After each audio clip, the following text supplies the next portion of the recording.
Hello' friends, আজি আমি discuss কৰিম বহুতৰে নাম ৰেচন কাৰ্ডৰ পৰা কাটি দিয়া হৈছে। কিয় কাটি দিয়া হৈছে আৰু তেখেতসকলে চাউল এইবোৰ পাবনে নাই, ৰেচন কাৰ্ডৰ সুবিধা লাভ কৰিবনে নাই, এইবোৰ আজি আমি ইয়াতে ডিছকাছ কৰিম। যদি ভিডিঅ'টো ভাল লাগে লাইক কৰিব, কমেণ্ট কৰিব আৰু ছাবস্ক্ৰাইব কৰিবলৈ নাপাহৰিব। আহকচোন আমি আৰম্ভ কৰোঁ।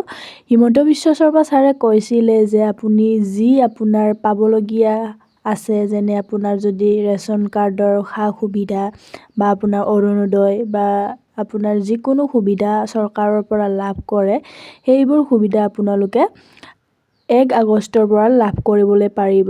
কিন্তু ৰেচন কাৰ্ডত যি সুবিধা লাভ কৰি আছিলে আপোনালোকে চাউল, দালি এইবোৰ আপোনালোকে লাভ কৰা নাই, মানে আপোনাৰ নামটো ৰেচন কাৰ্ডৰ পৰা কাটি দিয়া হৈছে। তাৰে এটা কাৰণ হ'ব পাৰে, চৰকাৰে কৈছিলেই যে যাৰ ল'ৰা-ছোৱালীয়ে এইবাৰ চাকৰি পাইছে বা কোনোবা ঢুকাইছে, এইবোৰ গোটেই মানে আপোনাৰ ছাৰ্ভে কৰি সকলোৰে নামটো কৰ্তন কৰা হৈছে কাৰোবাৰ, যাৰ মানে এইবোৰ সুবিধা লাভ নকৰে, এলিজিবল নহয়, তেখেতসকল পৰিয়ালৰ নামটো ৰেচন কাৰ্ডৰ পৰা কৰ্তন কৰা হৈছে।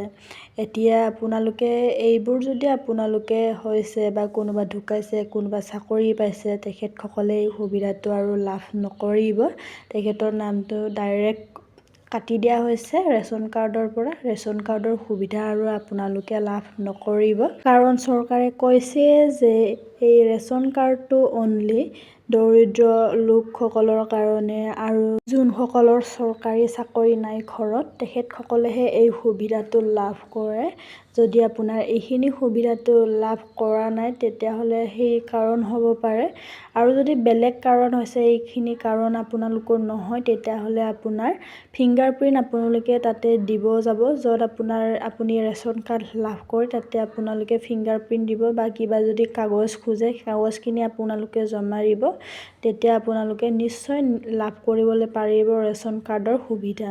আৰু যদি কিবা ইনফৰমেশ্যন আহে, মই আপোনালোকক জনাবলৈ চেষ্টা কৰিম। আজিলৈ এইখিনি আছিলে। ধন্যবাদ জনাইছোঁ।